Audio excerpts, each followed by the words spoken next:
Kemudian termasuk di dalamnya adalah mereka itu berani bertaruh keluarganya sebagai tebusan. Coba bayangkan. Jadi saking bingungnya, saking penatnya, saking peliknya masalah di masa itu nanti, mereka berani menjadikan bapaknya sebagai tebusannya, istrinya sebagai tebusannya gitu ya. Ini yang sangat mengerikan sekali. Keluarganya sendiri dikorbankan jadi tumbal supaya apa? Supaya dirinya selamat. Allahu Akbar.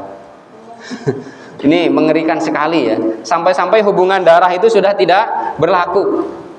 Hubungan darah, hubungan nasab itu sudah tidak berlaku ketika dia kafir kepada Allah. Ketika dia tidak beriman kepada Allah Subhanahu wa taala, tidak mengimani syariatnya, tidak mengimani bagaimana syiar-syiar yang Allah Subhanahu wa taala turunkan di muka bumi. Sampai kemudian mereka berangan-angan ingin menebus dirinya sendiri dengan keluarganya tadi. La haula wala quwata illa billah. Ada yang ingin menggadaikan bapak, ibunya, hingga kerabat dan sahabatnya sendiri untuk bertransaksi di hadapan Allah Subhanahu wa taala. Surah Al-Ma'arij ayat 11 sampai ayat 14. Ya, ini santri harus hafal ini. Udah hafal juz 29 kan? Ayo Fajar udah hafal? Juz 29 udah hafal? Al-Ma'arij hafal ya, ayat 11 ya sampai ayat 14. Ini rangkaiannya oleh Allah disebutkan yubassarunahum, mereka saling melihat. Mereka saling melirik, mereka saling menyaksikan. Artinya mereka betul-betul melihat dengan seksama dan saling melihat tadi. Yawaddul mujrimu law yaftadi min adzabi yaumi idzim bibani.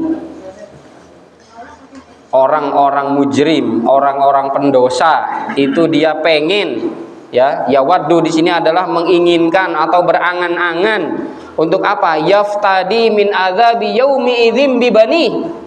Seandainya azab ini timpakan saja kepada anaknya. Supaya apa? Supaya saya selamat. Kalau kita mungkin sekarang ketika melihat seperti ini atau mungkin ketika memahami seperti ini, kok tegomen toh bapake karo anake. Memang itu seperti itu. Itu Allah Subhanahu wa taala jadikan kacau pikirannya. Bahkan ketika kiamat pun ya kemarin sudah disampaikan, mereka sudah tidak akan ingat lagi dengan istri, dengan anak, dengan ayah, dengan ibu, dengan kakak, dengan adik. Tidak ada yang bisa mengingat kecuali ingat terhadap dirinya sendiri.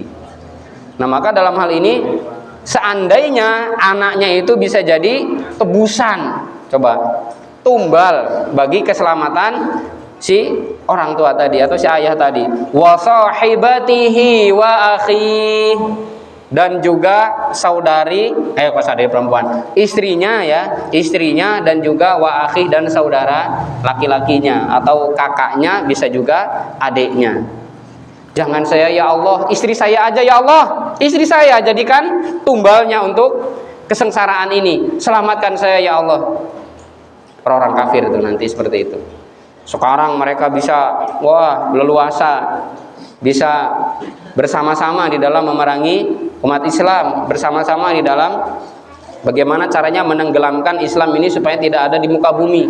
Gimana caranya membuat konspirasi, membuat makar-makar, tapi mereka kelak lihat saja Allah Subhanahu wa taala akan membalas.